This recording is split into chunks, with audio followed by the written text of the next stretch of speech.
माता की, भारत माता की, छत्रपती शिवाजी महाराज की, धर्मवीर छत्रपती संभाजी महाराज की, जय भवानी, जय भवानी, जय श्री राम, जय जय श्री राम।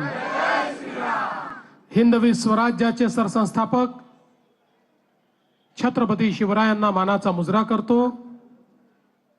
भारतीय राज्यघटनेचे शिल्पकार भारतरत्न डॉक्टर बाबासाहेब आंबेडकर यांना मानवंदना अर्पित करतो।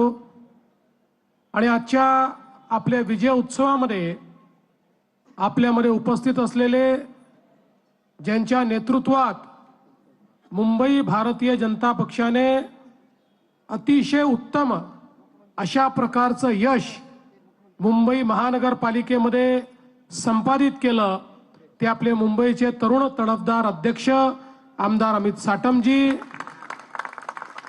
अतुल भातखळकरजी, योगेश सागरजी, प्रवीण दरेकरजी, प्रसाद लाडजी, मनीषाताई चौधरी, परागभाई, या ठिकाणी उपस्थित आपले सर्व आमदार, आपले मुंबईचे पदाधिकारी, या ठिकाणी उपस्थित असलेले राजेश, गणेश, आचार्य पवन त्रिपाठीजी, सर्वच आपले श्वेताताई परुळेकर, सर्वच या ठिकाणी उपस्थित आपले नवनिर्वाचित नगरसेवक, सर्व पदाधिकारी आणि उपस्थित या विजयाचे शिल्पकार असलेले सर्व कार्यकर्ता भगिनी आणि बंधूंनो, आज आपल्या सर्वांकरता ही अतिशय आनंदाची गोष्ट आहे की जेव्हापासनं हे आपलं मुंबईचं कार्यालय झालं तेव्हापासनं मुंबईचं हे कार्यालय ज्या क्षणाची वाट पाहत होतं, मुंबईमध्ये सर्वात मोठा पक्ष भारतीय जनता पार्टी, आज ते घडलेलं आपल्याला पाहायला मिळतंय। आणि आपल्या महायुतीला पूर्ण बहुमत मुंबईच्या महानगरपालिकेमध्ये मिळालेलं आहे। निश्चितपणे आज आपले दिवंगत नेते प्रमोदजी असतील, गोपीनाथजी असतील, किंवा या मुंबईच्याही जडणघडणीमध्ये ज्या सर्व नेत्यांनी खूप मोलाचा सहभाग दिला, अशा सगळ्यांना खूप आनंद होत असेल भारतीय जनता पक्षाची ही विजयी वाटचाल पाहताना।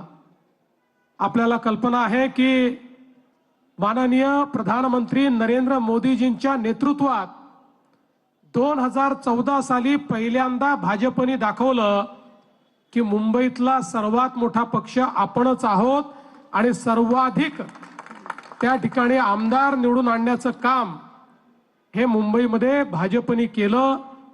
आणि 14 असेल, 19 असेल किंवा 24 असेल, या प्रत्येक निवडणुकीत नंबर 1 चा पक्ष मुंबईमध्ये भाजपच ठरला। मागच्या महानगरपालिकेच्या निवडणुकीमध्ये 2 जागांनी आपण थोडे मागे राहून गेलो, नाहीतर मागच्याच निवडणुकीत आपण महानगरपालिकेतलाही नंबर 1 चा पक्ष बनणार होतो। पण काही का असेना, मला असं वाटतं की आपल्याला या सगळ्या निवडणुकातनं आपली शक्ती काय आहे, आपले कार्यकर्ते मनात आणलं तर काय करू शकतात, हे पाहायला मिळालं। आणि म्हणून त्याच आत्मविश्वासाने आणि याच पदाधिकाऱ्यांच्या कार्यकर्त्यांच्या भरोशावर आपण या निवडणुकीमध्ये आपल्या मित्रपक्षासह मैदानामध्ये उतरलो। आणि मला अतिशय आनंद आहे की मुंबईच्या जनतेने आपल्या विकासाच्या अजेंड्याला त्या ठिकाणी पूर्ण समर्थन दिलं आणि मुंबईमध्ये